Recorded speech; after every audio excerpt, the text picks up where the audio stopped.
আমাদের রাষ্ট্রভাষা বাংলা, আমার দেশ স্বাধীন দেশের নাম বাংলাদেশ, আমার পরিচিতি আমরা বাংলাদেশি। এইটা ৭১-এর অর্জন, এইটা যুদ্ধের অর্জন। আমরা সেই জাতি অংশ, যে জাতি সীমান্তে সীমান্তে মুক্তি সেনার চোখের ঝিলিক দেখছে, আমরা সেই জাতি। আমরা তাদের উত্তরসূরি যারা সীমান্তের যুদ্ধ করেছে এবং রক্ত ঝরিয়েছে। তাদের রক্তমাখা শার্ট আজও আমাদের প্রাণের পতাকা। বন্ধুরা, আপনারা জানেন আমার ডান দিকে দাঁড়ানো উলফাত ভাই, ইশতিয়াক আজিজ উলফাত ভাই, শুধু তিনি একজন বরেণ্য মুক্তিযোদ্ধা নন, একটা শহীদ পরিবারের সন্তান। মুক্তিযুদ্ধে লড়াই করে যিনি জীবন দিয়েছেন ওনার বড় ভাই শহীদ আশফাকুজ্জামান বিরুদ্ধ। আমার বামে ডানে যারা দাঁড়িয়ে আছেন তারা দেশের সোনার সন্তান। আজকে সেই ইতিহাসকে কলঙ্কিত করার চেষ্টা করছেন, ছোট করার চেষ্টা করছেন, আন্ডার এস্টিমেট করার চেষ্টা করছেন। কারা? যারা সেই দিন স্বাধীনতার বিরোধিতা করেছেন, যারা সেদিন আমাদের মুক্তিযোদ্ধারা যারা গোপনে গেরিলা যুদ্ধ করেছে, তাদের আস্তারা চিনিয়ে দিয়েছেন হানাদার বাহিনীকে। তারা বন্ধুরা আবার কি করছেন? কারণ এদের বীরত্বের ইতিহাস নাই, শুধু আছে দালালির ইতিহাস। স্বাধীনতার পরেও সুবিধাবাদিতা আর দালালি করেছে তারা। যে ফ্যাসিস্ট এবং স্বৈরাচারী একদলীয় শাসন করেছে আওয়ামী লীগ, ওরা তাদের সাথে এবং তাদের কৃপা পাওয়ার জন্য ওরা সব সময় চেষ্টা করে যায়। ওরা ৮৬ সালে আওয়ামী লীগের সাথে আতাত করে নির্বাচনে গেছে হোসেন মোহাম্মদের সাথে, বিএনপির নেত্রী দেশনেত্রী বেগম খালেদা জিয়া জানবে, এবং এই ১৭টা বছর গুপ্ত হয়ে থেকেছেন, সুপ্ত হয়ে থেকেছেন। ঠিক। এবং এই যে একটা পাতানো নির্বাচন ২০০৮ সালের, সেই নির্বাচনে তারা অনেকটা হুমকি দিয়ে নির্বাচনে গেছে এবং বিএনপিকে নির্বাচন করার জন্য সেদিন তারা বাধ্য করেছে, না হলে তারা থাকবে না। তার পরিণতি তাদের ভালো হয়নি, কিন্তু তারপরেও এখনো তারা কৃপা লাভের জন্য চেষ্টা করে। ৫ই আগস্টের পর তাদের নেতা বললেন আমাদের আওয়ামী লীগের সবকে মাফ করে দিবেন।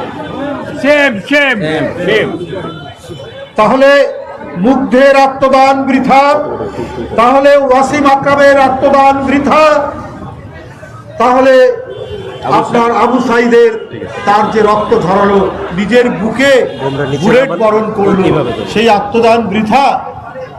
আপনি তাদের রক্তকে মারিয়ে তাদের ক্ষমা করে দেবেন এবং বলেছেন পার্শ্ববর্তী দেশের সাথে সম্পর্ক গড়ে তুলবেন। এইটা জোরে সোরে বলেছেন।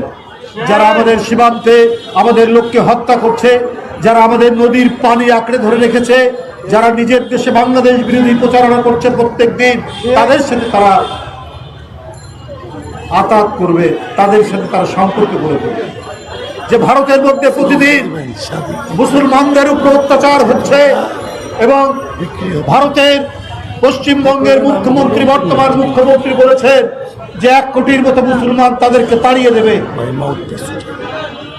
যারা ইসরায়েলের সাথে, ইসরায়েলকে বলে তাদের পিতৃভূমি, তাদের সাথে এই দলটি বাংলাদেশের জামাত ইসলাম তারা আতাত করতে চায়, তাদের সাথে সম্পর্ক করতে চায়। করেন, ভালো কথা।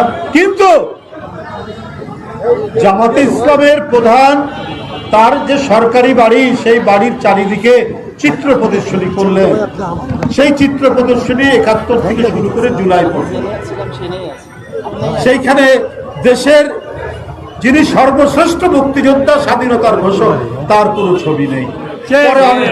পরে অনেক তারা ব্যাখ্যা দিচ্ছে, কিন্তু আমরা তাদের ছবির প্রকৃতি দেখলে পড়ে এবং সেখানে ৭ই মার্চের ভাষণ শেখ মুজিবুর রহমানের সেইটা তারা দিচ্ছেন, তো এটাই বোঝা যায় যে তাদের অন্তরের মধ্যে কি কাহিনী তারা লিপিবদ্ধ করছে, কি লিপিবদ্ধ করে রেখেছেন, কি কাহিনী। বন্ধুরা আস্তে আস্তে ভাই, বন্ধুরা আমার শুধু তাই নয়, তাদের একটি ছাত্র সংগঠন আছে। আপনারা জানেন রাজশাহী বিশ্ববিদ্যালয়ে ৭১কে দাড়ি পাল্লা আঁকিয়েছেন, ৭১কে হালকা করে দেখাচ্ছেন। ৭১-এর পাল্লাটা উপরে উঠে গেছে আর জুলাইয়ের পাল্লাটা নিচে নেমে গেছে, ওজনে ভারী। এগুলা খুবই উদ্দেশ্য করে দিচ্ছে, এগুলো খুবই চক্রান্তমূলক। ৭১ আমাদের কাছে গৌরবদীপ্ত। আমরা ৭১-এর সেই উজ্জ্বল প্রজ্জ্বল সেই সময়ের যে জ্বলন্ত স্বাধীনতার আকাঙ্ক্ষা, তার সন্তান আমরা। সেই পথ ধরে আবার যখন অধিকার সংকুচিত হয়েছে, আবার যখন কথা বলার অধিকার কেড়ে নিয়েছে ফ্যাসিস্টরা, তার জন্যে জুলাই একটি মহা বিপ্লব তৈরি হয়েছিল। এটা ৭১-এর চেতনা আমাদের বুকের মধ্যে ছিল বলেই আমাদের সন্তানরা তাদের ক্লাসরুম থেকে বেরিয়ে, তাদের বিশ্ববিদ্যালয় শিক্ষা প্রতিষ্ঠান থেকে বেরিয়ে রাজপথে নেমে শেখ হাসিনার ভয়ঙ্কর রক্ত পিপাসু এক ফ্যাসিস্টকে বাংলাদেশ থেকে তাড়িয়ে দিয়েছে।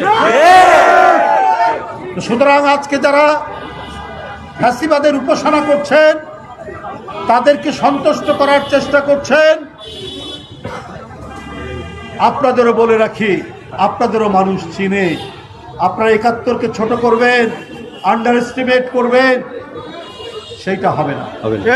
৭১-এর পথ ধরেই ৯০, ৭১-এর পথ ধরেই জুলাই। কারণ সেই চেতনা আছে যে দেশের মানুষ লুঙ্গি পরে হাতে রাইফেল নিতে পারে, এদেশের মানুষ স্ট্যান্ড গান নিয়ে নদীর সাঁতরে শত্রুর শিবিরে হানা দিতে পারে। সেটাই হচ্ছে আমাদের ইতিহাস, সেটাই আমাদের ঐতিহ্য, সেটাই আমাদের গর্বের সম্পদ, সেটারই উত্তরাধিকার হচ্ছে আজকের প্রজন্ম। বন্ধুরা আমার, তারাই জুলাই তৈরি করেছে। তাই আজকে খুব কৌশলে, খুবই চক্রান্তমূলক ভাবে, যেভাবে কোনটা বড় কোনটা ছোট এইটা করার চেষ্টা করছেন, এতে কোনো লাভ হবে না। বন্ধুরা আমার, এই জাতি স্বাধীন যেমন হয়েছে তেমনি তার স্বাধীনতা রক্ষা করতেও জানে। স্বাধীনতা রক্ষার জন্য এদেশের ২০ কোটি মানুষ তারা সব সময় প্রস্তুত রয়েছে। আপনারা সব সময় লুকোচুরি করেছেন, আপনারা সব সময় দানবীয় শক্তির সাথে আঘাত করেছেন, এরশাদের সাথে করেছেন, বিভিন্ন সময় আপনারা করেছেন, চেষ্টা করেছেন। আর যখন এদেশের জনগণ লড়াই করছে ১৭ বছর, বিএনপি সেই লড়াইয়ের তার প্রধান সেনাপতি দেশনেত্রী বেগম খালেদা জিয়া এবং তার সুযোগ্য পুত্র আজকের প্রধানমন্ত্রী জনাব তারেক রহমানের নেতৃত্বে হাটে ঘাটে বন্দরে আপনার র্যাব এবং শেখ হাসিনার পেটুয়া পুলিশ বাহিনীর সেই তাণ্ডবের মুখেও তারা প্রতিরোধ করেছে। আমাদেরকে প্রেরণা যোগাবে এবং আমাদেরকে আবার প্রতিরোধ করতে এগিয়ে যাবে।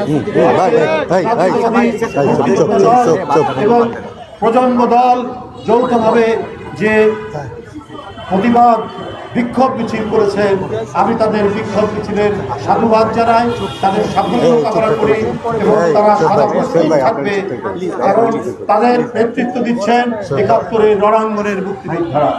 সুতরাং তাদের সেই অবদান আজকের নতুন প্রজন্ম তারা স্মরণ করবে, যে কোনো চক্রান্ত প্রতিহত করতে তারা দৃঢ় অঙ্গীকারবদ্ধ থাকবে।